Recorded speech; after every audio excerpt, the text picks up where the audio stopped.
Hi നമസ്കാരം. എല്ലാവർക്കും സുഖമാണെന്ന് വിചാരിക്കുന്നു. ഇന്ന് നല്ല വെറൈറ്റിയും ടേസ്റ്റിയും വളരെ എളുപ്പത്തിലും ചെയ്യാൻ പറ്റുന്ന ഒരു കൂട്ടുകറി. നമ്മുടെ ഓണസദ്യയിലൊക്കെ വെജിറ്റബിൾസൊക്കെ ബാക്കിയുണ്ടെങ്കിൽ വളരെ എളുപ്പത്തിൽ നിങ്ങളിതൊന്ന് ട്രൈ ചെയ്ത് നോക്ക്. ചോറിൻ്റെ കൂടെ ആണെങ്കിലും ചപ്പാത്തിയുടെ കൂടെ ആണെങ്കിലും ഒക്കെ പൊളിക്കും കേട്ടോ. അത്രയ്ക്ക് ടേസ്റ്റാണ്, ഒരു പ്രത്യേക മണവുമാണ് കേട്ടോ ഇതിന്. നേരെ പോകാം നമുക്ക് വീഡിയോയിലേക്ക്. കൂട്ടുകറി ഉണ്ടാക്കുന്നതിന് വേണ്ടിയിട്ട് ഞാൻ കുറച്ച് വെജിറ്റബിൾസ് എടുത്തിട്ടുണ്ട്.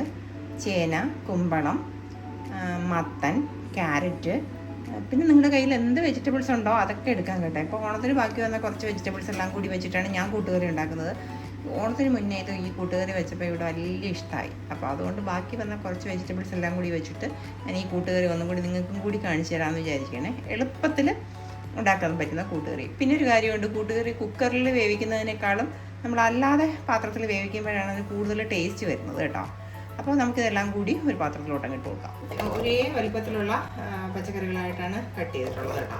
ഒരല്പം മഞ്ഞൾപ്പൊടി, 1 ടേബിൾ സ്പൂൺ നല്ല എരിവുള്ള മുളക് പൊടി കേട്ടോ, 1 ടേബിൾ സ്പൂൺ തന്നെ കുരുമുളക് പൊടിച്ചത് കേട്ടോ. നമ്മൾ ഈ വീട്ടിൽ തന്നെ പൊടിച്ചതായതുകൊണ്ട് നല്ല മണമൊക്കെ ഉള്ള കുരുമുളകാണ്. അപ്പം നിങ്ങൾ എടുക്കുമ്പം കടയിൽ നിന്ന് വാങ്ങിക്കുന്ന ആ പൊടി എടുക്കണ്ട കേട്ടോ.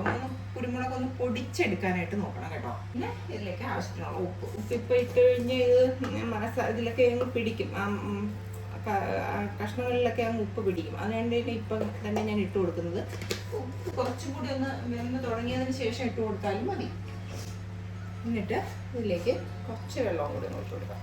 കത്തിച്ച് കൊടുത്തിട്ടില്ല കേട്ടോ. എന്നിട്ട് ഇതെല്ലാം കൂടി ഒന്ന് നന്നായിട്ട് മിക്സ് ചെയ്ത് കഷ്ണത്തിൻ്റെ എല്ലാ ഭാഗത്തും പൊടികളെല്ലാം അങ്ങ് മിക്സ് ആവുന്ന രീതിയിൽ അല്ലെങ്കിൽ കൈ കൊണ്ടൊന്ന് തിരിഞ്ഞ് പിടിപ്പിച്ചിട്ട് ചെയ്താലും മതി കേട്ടോ.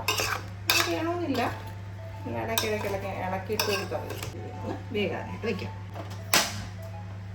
അടച്ച് തന്നെ വെച്ച് കൊടുക്കാം കേട്ടോ. അതവിടെ വേഗട്ടെ. അപ്പത്ത് വെച്ച സാധനം എന്തായെന്ന് നോക്കാം. വെള്ളമൊക്കെ പറ്റി തുടങ്ങിയിട്ടുണ്ട്. നിങ്ങൾക്ക് വേവ് നോക്കി കൊടുത്തോളാം കേട്ടോ. ഇതൊരു 3/4 ഭാഗത്തോളം വേവായിട്ടുണ്ട് കണ്ടോ.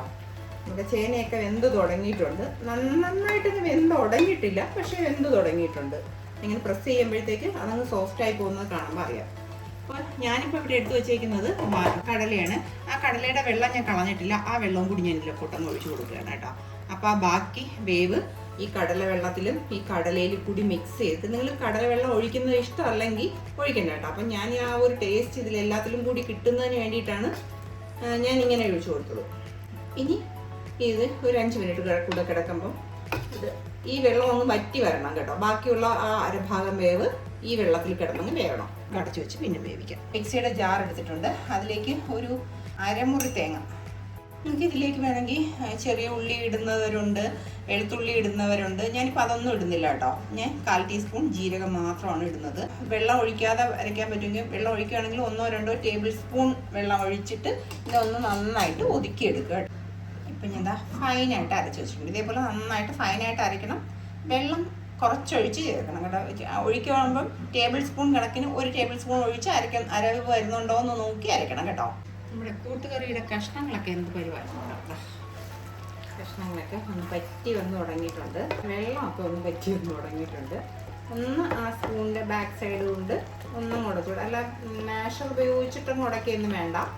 ഒന്ന് ജസ്റ്റ് ഒന്ന് ഇങ്ങനെ ഒന്നങ്ങാക്കി കൊടുത്താൽ മതി കേട്ടോ. എടുത്തു വച്ചേക്കുന്ന അരപ്പ് ഇതിൻ്റെ സെൻട്രലായിട്ട് ഒന്നും കെട്ടി കൊടുക്കാം.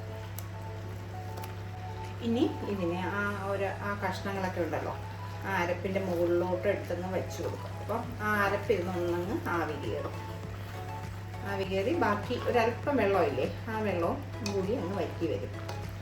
ഈ സമയത്ത് ഒരല്പം ശർക്കര ചേർക്കും കേട്ടോ. വെച്ച് ആ അരപ്പൊക്കെ ഒന്നിരുന്ന് ആവി കയറി വരട്ടെ. നമ്മുടെ വെള്ളമൊക്കെ പറ്റി വന്നിട്ടുണ്ട്. ഇനി എല്ലാം കൂടി ഒന്ന് നന്നായിട്ട് മിക്സ് ചെയ്യുക, തട്ടിപ്പൊത്തി വയ്ക്കുക. ഇനി ഒരു പ്രധാന കാര്യം ഇത് ചെയ്യാനുള്ളത്, ഇതൊന്ന് താളിക്കുന്ന ജോലി, വറുത്തിടുന്ന ജോലിയാണ് കേട്ടോ. കൂടെ ഇട്ടാൽ മാത്രമേ ആ കറിക്കൊരു പ്രത്യേക ടേസ്റ്റ് വരുള്ളൂ. ഇതിപ്പോൾ എരിവും എല്ലാം കറക്റ്റാണ്. നമുക്ക് ഇതൊന്ന് താളിച്ചിടാം. വെളിച്ചെണ്ണ ഒഴിച്ചു കൊടുക്കാം കേട്ടോ. 1-2 ടേബിൾ സ്പൂൺ വെളിച്ചെണ്ണ ഒഴിച്ചു കൊടുക്കണം. അതാണ് ഒരു ടേസ്റ്റ് എന്ന് പറയുന്നത്. അതൊന്ന് നന്നായിട്ട് ചൂടായി വരട്ടെ. അതിനായിട്ട് ആദ്യമായിട്ട് നമുക്ക് എണ്ണയിൽ കടുക്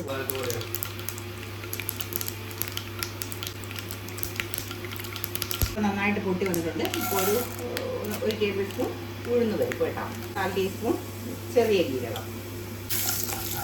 ഇപ്പോൾ ഇതാ ഉഴുന്നൊക്കെ ഒന്ന് ബ്രൗൺ ഷെയ്ഡായിട്ടുണ്ട്. ഇതിലേക്ക് ഒരു 1/2 കപ്പ് തേങ്ങ. ഇതിൻ്റെ ഹൈലൈറ്റ് എന്ന് പറയുന്നത് ഇതാണ് കേട്ടോ. ഈ തേങ്ങ ചെറിയ തീയിലിട്ട് നല്ല ബ്രൗൺ ഷെയ്ഡാവണം. അങ്ങനെ കൂട്ടത്തിൽ കൂടെ തന്നെ ഒരു 2 തണ്ട് കറിവേപ്പില.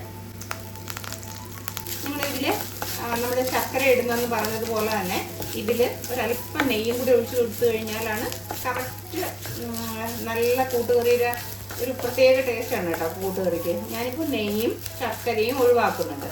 ഇപ്പോൾ നമ്മുടെ തേങ്ങയൊക്കെ നന്നായിട്ട് നല്ല ബ്രൗൺ ഷെയ്ഡിലായിട്ട് മൂത്ത് വന്നിട്ടുണ്ട് കേട്ടോ. ഇനി നമുക്ക് ഡയറക്റ്റായിട്ട് നല്ല മണമാണ് കേട്ടോ തേങ്ങ മൂക്കുമ്പോൾ ഉള്ള മണം. നമുക്ക് ഡയറക്റ്റായിട്ട് കറിയിലോട്ട് ഒഴിച്ചു കൊടുക്കാം. നമുക്ക് ഈ കൂട്ട് തേങ്ങയുടെ കൂട്ട് ഇട്ട് കൊടുക്കാം. ഇത് നന്നായിട്ട് ഇളക്കി മിക്സ് ചെയ്യണം കേട്ടോ. ഇത് കണ്ടുകൊണ്ടിരിക്കുന്ന സമയത്ത് നിങ്ങൾക്ക് ഇഷ്ടമാവുകയാണെന്നുണ്ടെങ്കിൽ ഒന്ന് ലൈക്ക് ചെയ്യാനും ഷെയർ ചെയ്യാനും സബ്സ്ക്രൈബ് ചെയ്യാനും മറക്കല്ലേ.